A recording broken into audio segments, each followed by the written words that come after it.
Asabar ne 1 ga watan Rabi'ul Awwal na wannan shekara ta 1445. Ɗaruruwan al'ummar musulmi masoya manzon Allah Muhammad sallallahu alaihi wa alihi suka fito domin tarban watan maulidin fiyayyen halitta annabi Muhammad sallallahu alaihi wa alihi wa sallam, kamar yadda suka saba kowane shekara a garin Potiskum.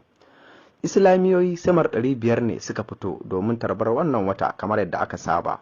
Dama an saba ana gudanar da shi ne a asabar ɗin farko na kowane watan Rabi'ul Awwal.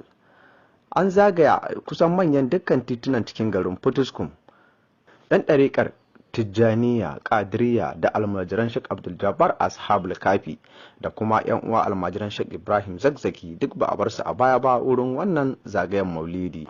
Dukkan islamiyoyin sun taru ne a kofar fadar sarkin Fika da ke garin Potiskum.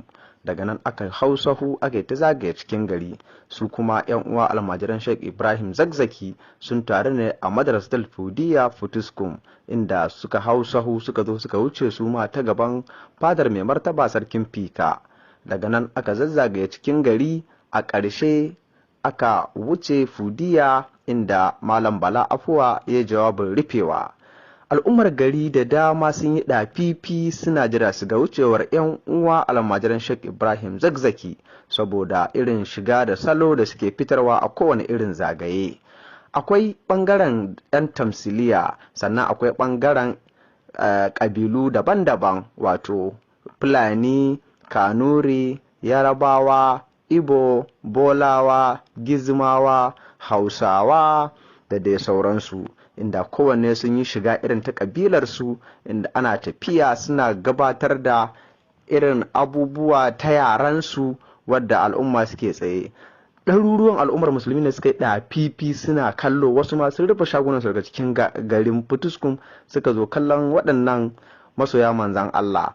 Dama a irin wannan zagaye garin Potiskum yakan tsayawa cak ne kowace shekara, saboda irin yadda al'umma take tururuwa, kowace hanya ka ba a cikin garin a cike yake da masoya manzan Allah, ana tafe ana zagaye. A ƙarshe Malam Bala Afuwa ya jawabin rufewa a madrasatul Fudiya Potiskum, sannan Malam Musa Fika ya yi addu'a aka sallami jama'a. Ƙarshen rahoton kenan. Ibrahim El Tafsir daga Potiskum, jihar Yobe, Najeriya.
أنصار زكزكي